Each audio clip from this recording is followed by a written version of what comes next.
আলাইকুম। আমাদের এলাকার এমপি ভালো না, এই কথাটা প্রায় সময় আমরা বলে থাকি। আসলে ব্যাপার হচ্ছে এমপির তো দোষ না ভাই, দোষ তো হচ্ছে ওই এলাকার বাসিন্দাদের।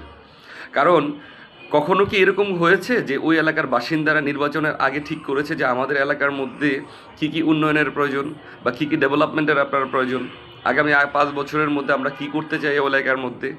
কখনো কি ঠিক করেছেন? ঠিক করেন নাই। যার কারণে হয় কি, প্রত্যেকটা নির্বাচনের আগে দেখবেন এমপিরা ওই এলাকার মধ্যে কিছু গদবাঁধা ইশতেহার তৈরি করে দেন। আর ওই ইশতেহারগুলো আসলে ওনার ইশতেহার উনিই জানেন, এলাকার জনগণ আসলে জানেন না যে আসলে কী ইশতেহারে আছে। যার কারণে হয় নির্বাচনের পরে ওই ইশতেহারের কথা জনগণ ভুলে যায়, এমপি সাহেবও ভুলে যায়। আলটিমেটলি তাহলে কী হয়, কোনো উন্নয়ন হয় না, ওনার নিজের মতো করে নিজের কাজ হয়।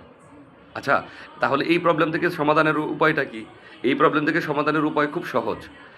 যে এলাকার বাসিন্দারা এমপিকে ভোট দিবেন বা যে কোনো একটা এমপিকে সিলেক্ট করবেন, তার আগে ঠিক করবেন আপনার এলাকার মধ্যে আগামী 5 বছরের জন্য আসলে আপনি কী চান, কতটুকু উন্নয়ন চান।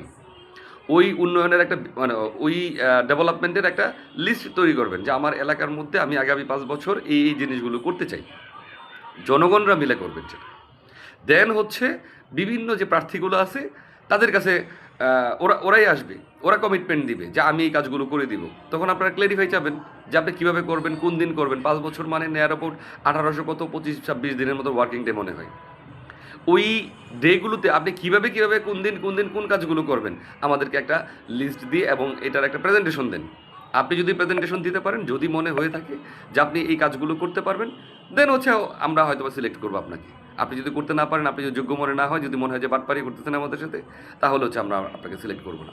তাহলেই দেখবেন একটা এমপির জবাবদিহিতা থাকবে, তখন শুধু ক্ষমতা না, দায়িত্বের মধ্যে পড়বে।